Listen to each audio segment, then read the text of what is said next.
안녕하십니까. 통일전망대 김필국입니다. 이진입니다. 9월의 첫 주말입니다. 아직 가을이라 하기에 좀 이르긴 한데요. 그래도 아침 저녁으로는 꽤 선선하죠. 네, 8월 말부터는 무더위도 주춤하고 열대야도 사라진 것 같은데요. 북한에는 벌써 기온이 영하로 내려간 곳도 있다고 합니다. 백두산에는 첫눈이 내렸다고 합니다. 박채련 기자, 폭설이란 표현도 있던데 눈이 많이 왔나 봐요? 네, 보시는 화면은 얼마 전 백두산에 눈이 내리는 모습인데요. 중국 SNS에는 8월 26일 밤부터 27일 아침까지 백두산에 내린 첫눈 소식이 영상과 함께 잇따라 올라왔습니다. 강한 바람에 눈발이 휘날리면서 하늘과 땅이 구분이 안 될 만큼 하얀 은색에 천지라 쓰인 표지석이 이곳이 백두산 정상임을 알려주는데요. 영하의 날씨 속에 눈으로 덮인 차량은 얼어붙었고 천지로 가는 계단도 하얀 눈에 파묻혀 형체만 겨우 확인됩니다. 중국 언론들도 백두산에 이른 첫눈이 내렸고 그것도 이례적인 폭설이었다고 대대적으로 보도했습니다. 북한에선 관련 보도가 없었나요? 북한 방송도 지난달 28일 진행된 답사 행군 소식을 전하면서 백두산 첫눈 소식을 보도했는데요. 백두산에 첫눈이 내렸습니다. 어라처럼 이렇게 많은 눈이 내려서 천지 신비경을 펼쳐본 데는 흔치 않습니다. 눈 쌓인 천지 주변 풍경이 선명하게 보이는 가운데 가벼운 옷차림을 한 답사 대원들이 행진하는 모습이 담겼습니다. 8월 말 첫눈, 평소보다 이른 편이죠? 네, 상당히 빠른 편입니다. 백두산엔 통상 9월 이후 첫눈이 오는데요. 수십 년 동안 백두산을 연구하면서 10여 차례 다녀왔던 노 학자도 8월에 눈 내리는 걸 본 적은 없다고 합니다. 보통 8월 정도에 갔었습니다. 본 적은 없고 얼음 동토는 이제 예전에 이렇게 파본 적이 있어요. 지난 2018년 문재인 전 대통령이 천지를 찾은 적이 있는데 당시 9월 중순인데도 주변에 눈은 보이지 않았습니다. 지난해의 경우 백두산에 첫눈이 내린 시기는 북한과 중국의 발표가 각각 다른데요. 백두산에서는 5cm 정도의 첫눈이 내렸습니다. 지난해의 9월 4일에 백두산에 첫눈이 내린 것으로 볼 때 올해일은 8일 빨리 내린 것으로 됩니다. 작년 9월 4일에 첫눈이 왔다는 북한과 달리 중국 지린일보는 10월 5일에 첫눈이 왔다고 전했습니다. 통상 첫눈은 진눈깨비 형태로 내렸다가 금방 녹아버리는 경우가 많고 같은 지역에서도 곳에 따라 다를 수 있어 생긴 차이로 보입니다.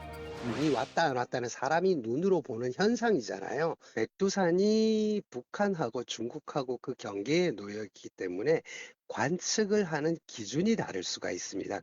어떤 기준으로든 올해는 상당히 이른 시기에 많은 양의 첫눈이 내린 건 분명합니다. 때이른 첫눈, 이유는 뭐 때문일까요? 8월 말 유독 낮아졌던 한반도 기후와 관련이 있는데요. 기상청은 북서쪽의 찬 공기가 한반도에 유입되면서 생긴 일시적인 현상이라고 설명했습니다. 올해는 이상기후로 인한 피해가 자주 이어졌는데 봄에는 긴 가뭄과 냉해 피해, 또 여름엔 이른 장마와 폭염까지 더해져서 북한 각지에 피해가 컸습니다. 북한 매체는 북상하는 태풍 흰남노의 움직임을 상세히 전하며 철저한 대비를 당부하고 있는데요. 노동신문은 재해성 기후에 대비해 농작물 손실을 막아야 한다고 강조했습니다. 네. 그런데 며칠 전 평양을 비롯해서 북한 전역의 주요 도시에선 떠들썩한 행사가 치러졌다고 합니다. 이 행사를 통해 북한 당국이 가장 강조한 건 바로 사상 단속이었다는데요. 분위기는 어땠나요? 네, 북한은 8월 28일을 이른바 청년절이라 부르며 기념하는데요. 곳곳에서 대규모 행사가 개최됐습니다. 평양 화성지구 산림지 건설장을 비롯해 북한 곳곳에서 수천 명이 참여한 대규모 공연이 진행됐고요. 체육대회와 무도회도 잇따라 열고 축제 분위기를 돋웠습니다. 김덕훈 내각총리와 최룡해 상임위원장 등 주요 간부들은 학교와 일터를 찾아 청년들을 격려하기도 했습니다. 최룡해 동지는 노동자들을 만나 그들의 생산 성과를 축하해주고 강철 중산에서 청년들이 앞장에 설 때 대해서 강조했습니다. 네, 그런데 북한 당국이 강조하는 건 따로 있는 것 같습니다. 한마디로 요약하자면 사상 단속입니다. 노동신문은 청년들을 자본주의 독소로 오염시키려는 제국주의자 책동이 극에 달했다며 자본주의와의 대결에서 승리해야 한다. 청년들이 당 중앙을 결사옹위하는 전의투사가 돼야 한다고 주문했습니다. 축제 분위기를 돋우면서 동시에 사상무장을 강조하는 건데요. 1990년대 고난의 행군 시기를 겪으며 태어난 이른바 장마당 세대 청년들의 사상 이완을 경계하면서 당근과 채찍을 동시에 쓰는 거라는 분석도 나옵니다. 2019년 이후부터 그런 모습들이 등장하는데요. 하나는 비사회주의적인 사상을 갖지 못하도록 일종의 압박을 가하는 게 있고, 또 하나는 청년절을 통해서 또 그들을 격려하는 모습도 분명히 있습니다. 험한 곳에서 일하겠다며 탄원하는 청년들 소식도 자주 나온다죠. 북한 방송에선 올해만 4천 명이 넘는 청년이 자발적으로 험지에 탄원했다고 선전하는데요. 청년들이 탄원 열기는 지난해에 이어서 올해도 계속 뜨거워지고 있습니다. 1월부터 현재까지 전국적으로 탄원자 수는 무려 4,071명이나 됩니다. 이들은 주로 노동력이 부족한 농촌 지역이나 탄광, 염전, 오지 등에서 일하게 됩니다. 북한 방송은 탄원이란 제목의 특집물을 최근 4차례나 반복해 내보내기도 했는데요. 따뜻이 먹여주고 입혀주고 재워주고 나를 안아 키워준 그 사랑에 조금이나마 보답하고 싶었습니다. 조국을 위해 청춘을 바친 청년들만이 애국 청년이란 칭호를 받을 수 있다 선전하며 본받아야 한다고 강조하기도 합니다. 양질의 노동력을 공급받으면서 청년들의 충성을 유도하고 사상 이완을 막으려는 의도로도 풀이됩니다. 네, 박 기자 수고했습니다.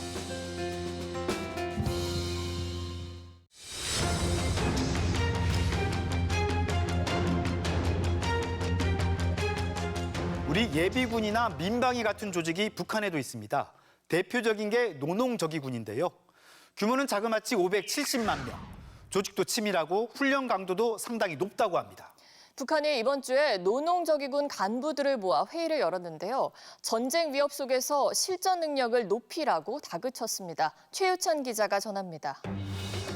지난달 29일부터 이틀간 열린 제6차 노농저기군 지휘성원회의.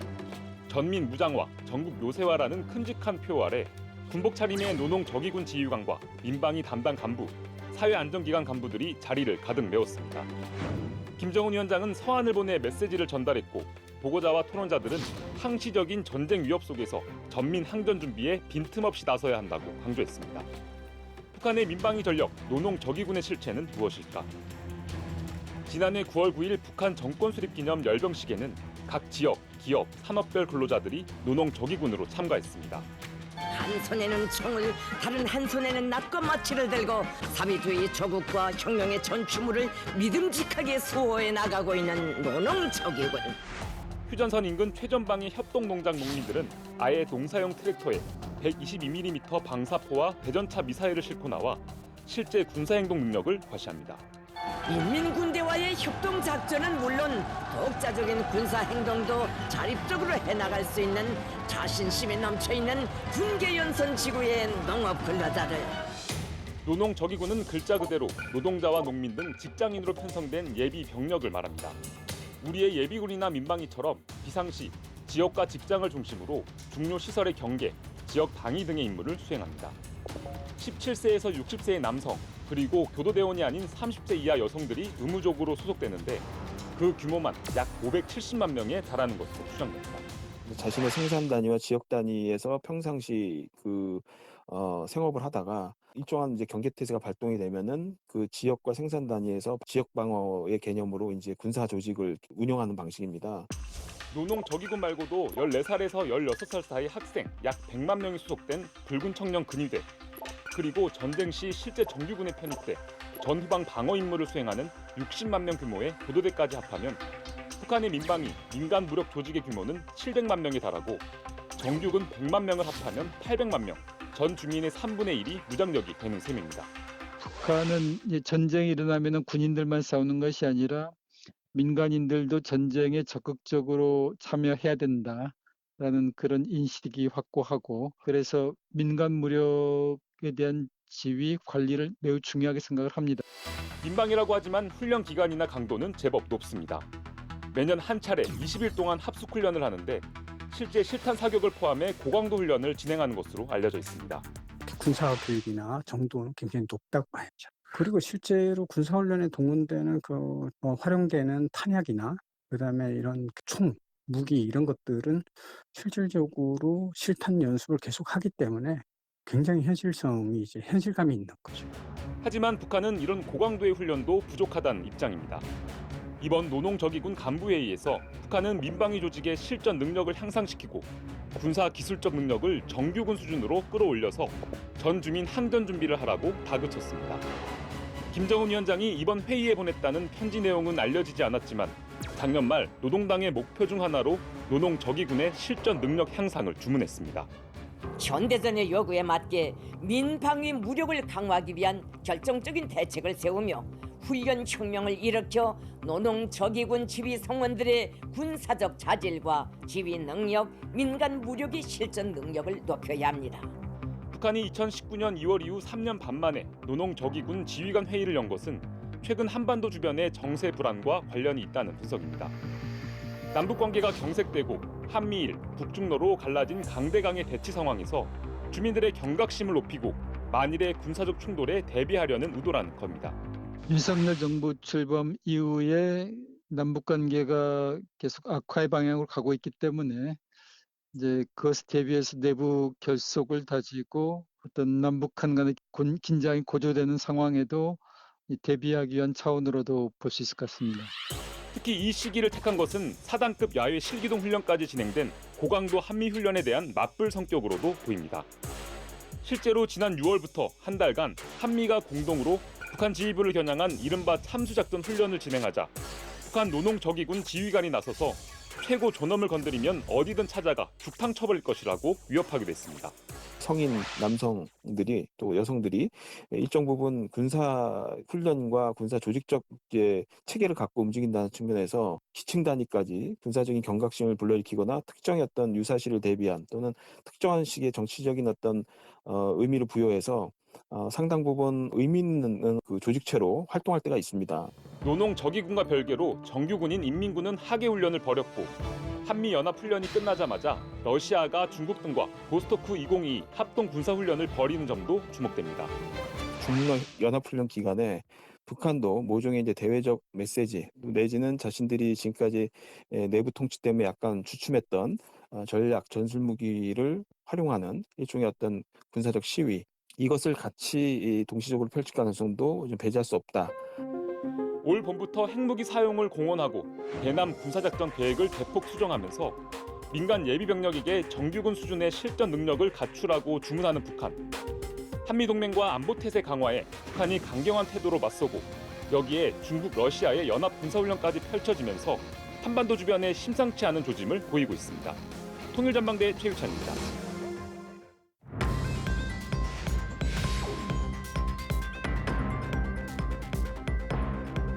우리가 살아가는데 정말 중요하지만 평소에는 소중함을 잘 느끼지 못하는 것 중에 하나, 바로 물입니다. 깨끗한 물을 마시는 건 인간의 기본권으로 인식되기도 하죠. 네, 북한의 상황은 어떨까요? 북한이 궁금해서 알아보겠습니다. 함께 하실 두 분입니다. 어서 오세요. 안녕하세요.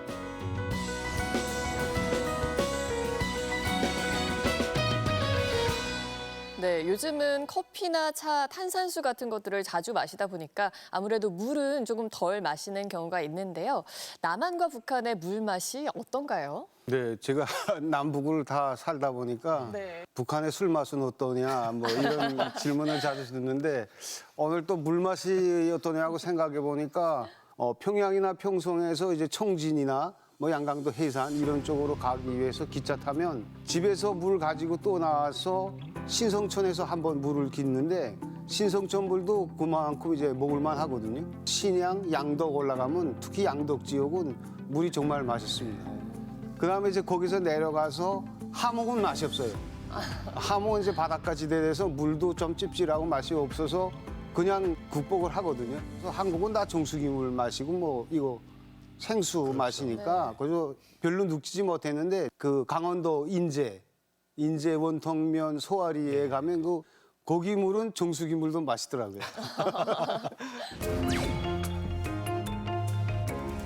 북한 TV에서 물을 다룰 때 항상 강조되는 장면이 있습니다. 어떤 장면인지 함께 볼까요? 시안에 20여 개의 샘물 공급소가 생겨나 사랑의 샘물 운반차가 시내를 오가면서 샘물을 공급하는 또 하나의 새로운 풍경이 펼쳐지게 됐습니다. 주민들이 각자 양동이를 들고 모여 물을 받습니다. 네, 수도꼭지에서 시원하게 물이 쏟아져 나오는 모습은 북한 TV에서 자주 볼 수 있는 장면입니다.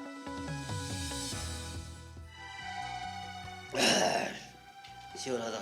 이 물을 마시러 아주 참 좋습니다.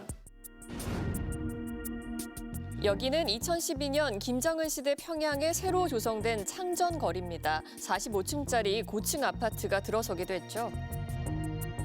김정은 위원장이 부인 리설주와 함께 방문했는데 욕실에 들어가서는 먼저 수돗물을 틀어보는군요. 생활하는 데 불편한 점은 없는가? 수돗물은 잘 나오는가도 타종이 물어주시며 진정 육친의 정을 부어주시었습니다. 사실 최고 지도자가 이런 그 집에 가서 수돗물부터 틀어보거든요. 이건 뭐 김정은의 할아버지였던 김일성 때도 그렇고 김정일 때도 그랬는데 그만큼 이제 북한의 그 수도 사정이 긴장하고 열악하다는 걸 의미하거든요. 이거 잘했나 못했나가 이제 항상 여기서 결정이 되거든요. 그래서 생활에 불편이 없냐에서 물 문제가 그만큼 이제 중요하고요. 사실 그 북한은 과거에 물은 어떤 깨끗함보다요 충분한 공급에 더 방점을 두었습니다. 거의 실제적으로 1인당 하루 물 사용량이 그 북한의 경우 60리터 정도 되는데 참고로 우리나라 국민들은 혹시 얼마인지 아십니까? 거기에 5배입니다. 300리터가 더 됩니다. 우리에 비해서 그 북한의 어떤 물 수준은 60년대 정도 수준이라고 보시면 되고요. 그 최근에 그 북한이 유엔에 제출한 그 VNR 보고서를 보면요. 주민에게 깨끗한 식수를 공급하고 위생을 개선하기 위해 노력하고 있지만 진전이 더디다고 인정하고 있습니다. 물이 충분하지 않다면 어떻게 생활을 하나요? 네, 사실 그 여기 남한은 24시간 그 수도꼭지 틀면 물이 계속 나오지 않아요. 근데 북한은 그런 시스템이 아니거든요. 그래서 수원지에서 지역마다 공급되는 시간의 차이가 있고 많이 잘 나오면 이제 하루에 2-3시간 뭐 이 정도 이제 공급되는데 이때 이제 뭐 양동이 물 청동원에서 통이란 통은 다 해야 되고요. 집집마다 웬만한 집은 1톤짜리 물통을 다 만들어 놓습니다. 그 자체로 이제 그 상수도를 하는 경우도 있습니다. 그래서 잘 나오는 데는 한 10m 정도 파면 지하수가 나오거든요. 또 최근에는 자그마한 전동기나 양수기 중국산 거 사가지고 그걸로 이제 퍼먹기도 하고요. 아파트 같은 경우는 다 공동 이제 우물을 가지고 있고요. 뭐 이렇게 이제 있는데 또 공동 우물이 있으면 그 옆에 또 공동 화장실이 있거든요. 근데 화장실을 잘 피하지 못하면 좀 수질이 나쁜 약간 좀 냄새가 나는 물을 이용할 때도 있습니다. 이제 아파트 같은 경우는 최근에 지어지는 경우는 옥상에 그 저수조를 크게 만드는 경우가 많습니다. 이제 크게 만들다 보면은 사실 자주 소독도 해줘야 되고 관리도 해줘야 되는데 그런 게 미흡하다 보면 결국 2차 오염 발생할 수 있고요. 여러 가지 그 질병을 야기하는 원인이 되고 있는 것으로 그렇게 알고 있습니다. 네, 먹는 물 등을 공급하는 시설을 상수도라고 하는데요. 북한에선 자연 흐름식 상수도를 이용한다고 합니다. 네, 조선중앙TV 과학영화. 주민들이 불편하지 않게 먹는 물을 잘 공급하는 게 중요하다는 김정일 위원장의 교시를 들면서 물 공급을 강조합니다. 그리고 물 공급 방법으로 자연 흐름식 상수도를 소개하는데요. 높은 곳에 있는 물의 위치 에너지를 이용하여 전기를 전혀 쓰지 않고 생활용수를 생산 공급하는 체계입니다. 전기가 부족한 북한 실정에 맞춘 시스템 같기도 합니다. 예, 맞습니다. 그러니까 높은 데서 아래로 흘러가는 어떤 레벨 차를 두고 그 물을 흐름을 통해서 공급하는 시스템인데요. 자연 흐름식을 쓰는 이유는 절대적으로 전기 부족입니다. 근데 이러한 그 자연 흐름식은 그 물을 송수하는 거리에 한계가 있습니다. 이게 너무 멀어질수록 물량을 공급할 수 없고요. 관리가 이루어지지 않으면 중간에 송수되는 과정이 오염될 수 있다라는 그러한 그 단점이 있습니다. 사실 저런 시스템을 이제 하는 데서는 물이 오염되지 않게 하는 게 굉장히 중요하거든요. 그래서 상수도를 이제 북한에서는 거의 이제 뭐 군사구역처럼 해놓고 거기다 전기 철조망 치고 가축이라든지 동물이라든지 일반인들이 접근 못하게 하고요. 특히 이제 상하수도 사업소가 있는데 상하수도 사업소 안에 꼭 보이대라는 게 있습니다. 그래서 실탄 두고 이제 버쳐 서면서 철저하게 관리를 하고 있고 이 수원지 위치가 이게 좀 이제 일반인들은 잘 몰라요.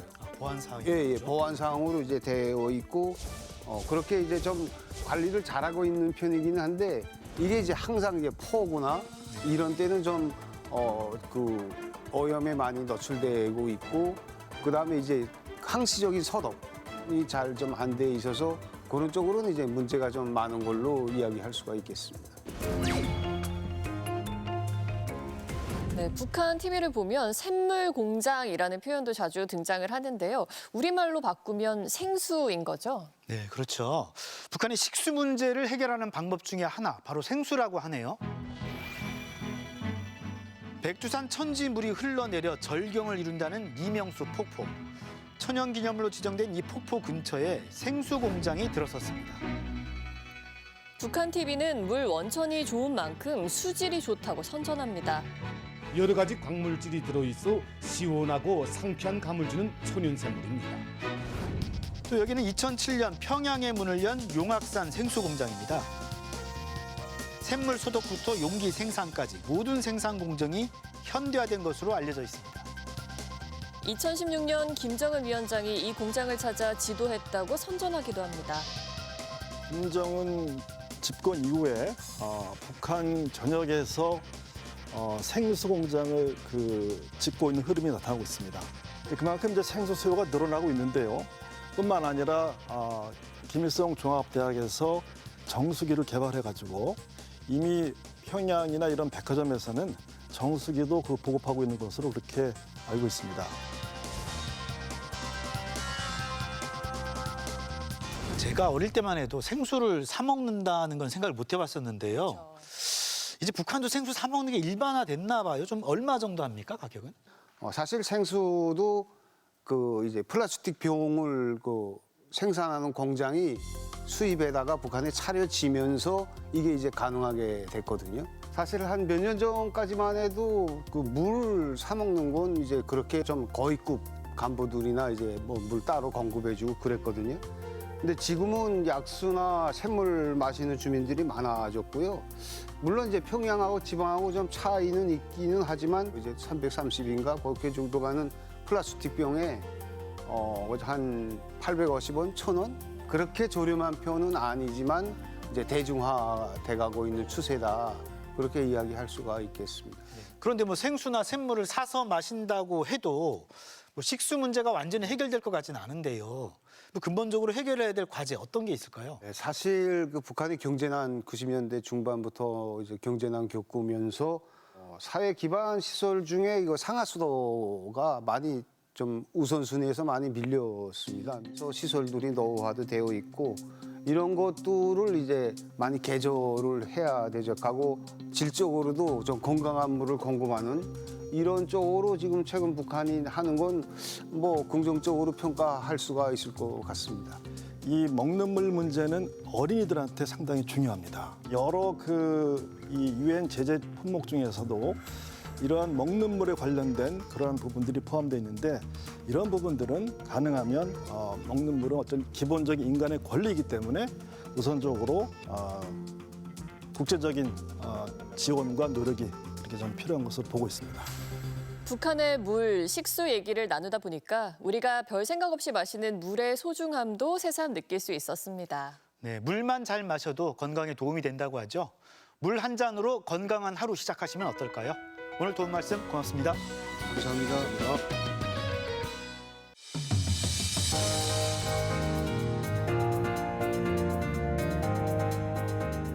변화무쌍한 날씨와 높은 파도 때문에 독도에 가보기는 쉽지 않다고 하죠. 네, 그렇습니다. 3대가 덕을 쌓아야 갈 수 있다. 이런 말까지 있더라고요. 네, 지난주에 외국인과 탈북민까지 포함된 청년평화순례단의 울릉도 탐방기를 전해드렸는데요. 이들이 이번엔 독도로 향했다고 합니다. 이 청년들은 과연 꿈에서도 그렸다는 독도 상륙에 성공했을까요? 이상현 기자가 함께해봤습니다. 남한 최북단, 강원도 고성의 비무장지대에 이어 국토의 동쪽 끝 울릉도를 찾았던 천주교 서울대 교구 민족화해위원회의 DMZ 국제청년 평화순례단. 독도 탐방을 하루 앞두고 청년들이 향한 곳은 5년 전 울릉도에 세워진 독도 의용수비대 기념관이었습니다. 한국전쟁 중이던 1953년 4월부터 3년 8개월간 겨를이 없던 정부를 대신해 자발적으로 일본의 불법 침범에 맞서 싸워 독도를 지켜낸 의용수비대 33인의 헌신을 기린 공간인데요. 만약에 독도용 수비대가 상주를 하지 않았다고 하면 일본 수신선의 수시원들이 독도에 올라와서 상주를 하거든요. 그러면 오늘의 독도는 누구 거? 일본 거도 될 수 있었다는 거예요. 굉장히 위기 순간에 독도를 지켜낸 거예요. 이들의 국토수호 정신과 평화의 중요성을 되새기며 사진을 찍고 멀리 독도 쪽을 미리 조망도 해보며 평화의 섬 독도로 향할 내일을 상상해봅니다.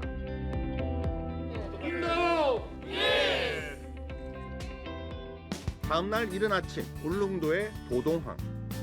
저마다 상기된 표정으로 독도로 향할 선박에 하나 둘 오릅니다.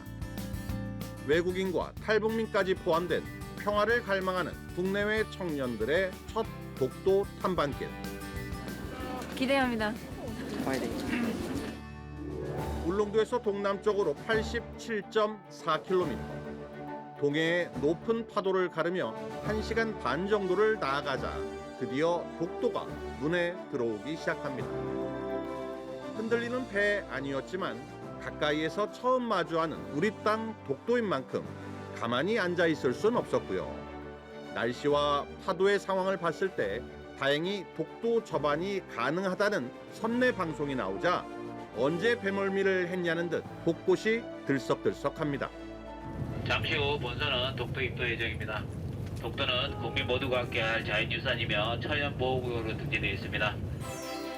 드디어 첫 발을 내딛어본 경상북도 울릉군 울릉읍 독도리. 울릉도에서 배를 탄 지 꼭 1시간 40분 만에 이곳 우리 땅 독도에 도착했습니다. 저도 독도 땅 밟은 게 처음인데요. 생각보다 크고 웅장합니다.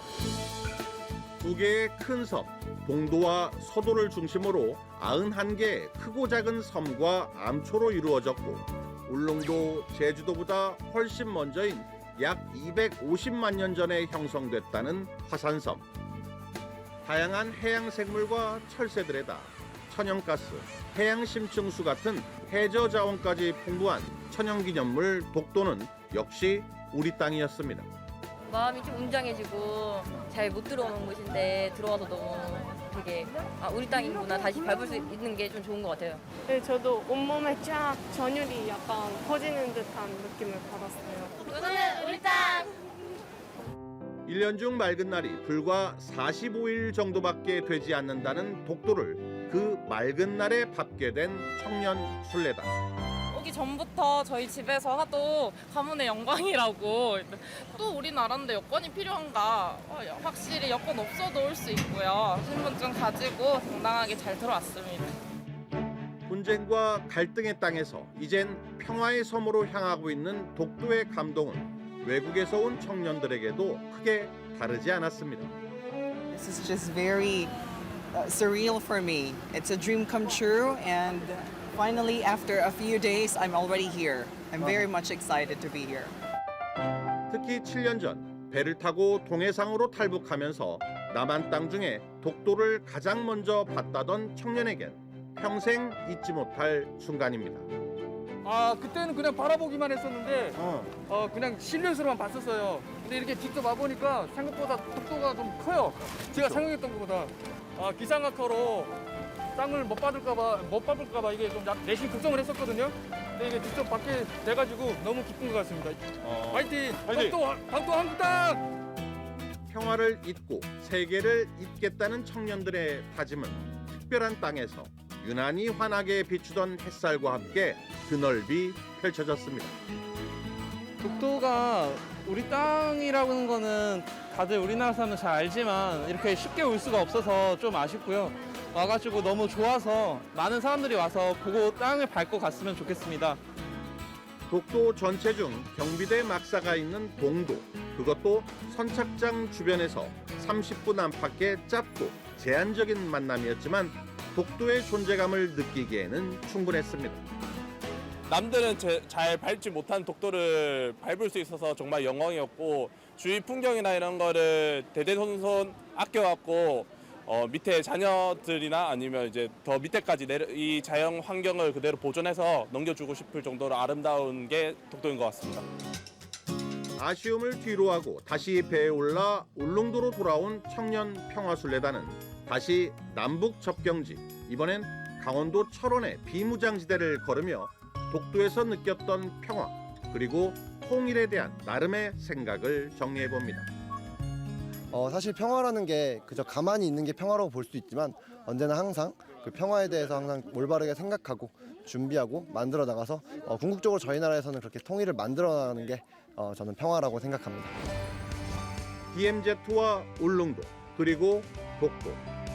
평화와 통일을 향한 청년들의 염원은 그 대립과 갈등의 땅, 분단된 국토의 끝에서 끝을 힘차게 잇고 있었습니다.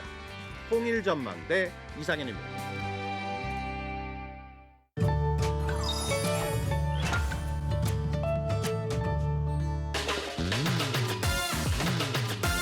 라고 없다? 이번 거 그냥 이게 끌렸어요. 오락 없다. 북한에서는 오락이 또 다른 의미로 쓰이지 않을까.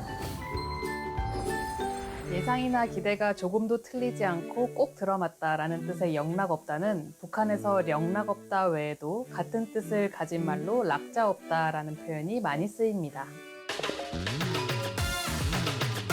비슷한 거 느껴지는 건 전혀 없고 그냥 알아듣지 못할 것 같아요. 북한 단어랑 저희 단어랑 그렇게 크게 안 다를 거라고 생각했는데 생각보다 많이 달라가지고 이번 거는 좀 약간 유추하기가 어려웠다.